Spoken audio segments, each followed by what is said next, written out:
নমস্কার বন্ধুরা, আজ আপনাদের সামনে নিয়ে এসেছি একটি বিশেষ যৌগিক ক্রিয়া, যার নাম বারিশার ধৌতি।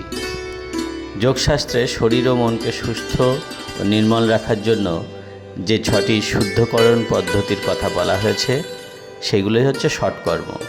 তার মধ্যে অন্যতম একটি হলো বারিশার ধৌতি বা কুঞ্জল ক্রিয়া।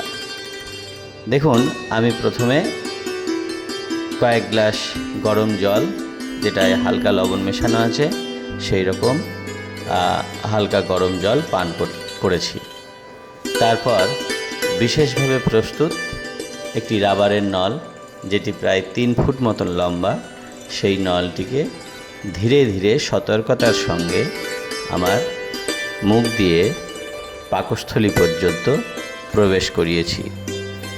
এর মাধ্যমে আমরা অনেক উপকারিতা পেতে পারি, যেমন পাকস্থলীতে জমে থাকা অতিরিক্ত শ্লেষ্মা, অতিরিক্ত অ্যাসিডিটি বা অম্লভাব যেগুলো, সেইগুলো আমরা পরিষ্কার করতে পারি এবং এতে হজম শক্তি উন্নত হয়, অ্যাসিডিটি সমস্যা দূর হয়, পাকস্থলীকে পরিষ্কার রাখে। অনেকেই মনে করেন এর নিয়মিত সঠিক অভ্যেস করলে গলা পরিষ্কার থাকে, শ্বাস প্রশ্বাস স্বাভাবিক থাকে, শরীরে হালকা অনুভূতি আসে, পাশাপাশি মানসিক সতেজতা ও একাগ্রতা বৃদ্ধিতে সাহায্য করে। তবে মনে রাখবেন, এই ক্রিয়া করার ক্ষেত্রে অবশ্যই ভীষণ সতর্কতা অবলম্বন করা প্রয়োজন। এটি সব মানুষের জন্য কিন্তু উপযুক্ত নয়।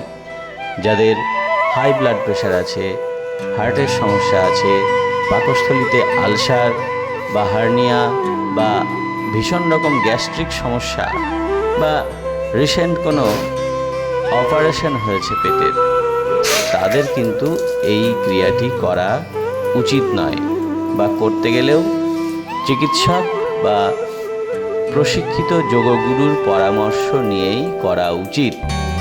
এটি কিন্তু আপনাদেরকে খেয়াল রাখতে হবে। এই ক্রিয়া প্রতিদিন করারও প্রয়োজন নেই, সপ্তাহে একদিন বা মাসে একবার করলেই হয়। ব্যক্তির অবস্থা ও বিশেষজ্ঞের পরামর্শ অনুযায়ী এটা করা উচিত।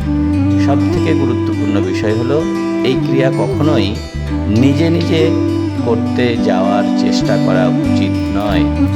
একজন অভিজ্ঞ যোগ প্রশিক্ষকের তত্ত্বাবধানে সঠিক নিয়মেই শেখা উচিত, তবেই এই অনুশীলনটি নিরাপদ হবে।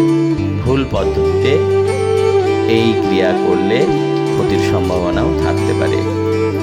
যৌগিক বারিশার বা কুঞ্জল ক্রিয়া যোগশাস্ত্রের একটি প্রাচীন গুরুত্বপূর্ণ শুদ্ধিকরণ পদ্ধতি।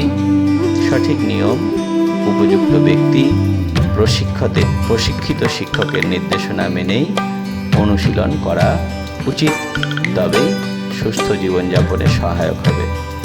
তবে শুধুমাত্র এই ক্রিয়া করেই যে আপনি সম্পূর্ণ সুস্থ থাকবেন তা নয়, কারণ আমাদের যোগশাস্ত্রে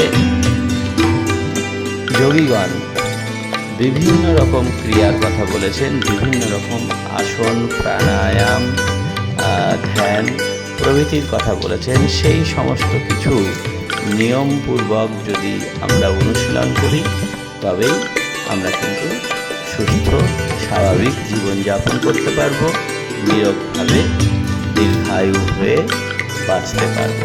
তো দেখুন, ভিডিওতে আমি দেখাচ্ছি কুঞ্জল ক্রিয়া বা বারিশার ধৌতি।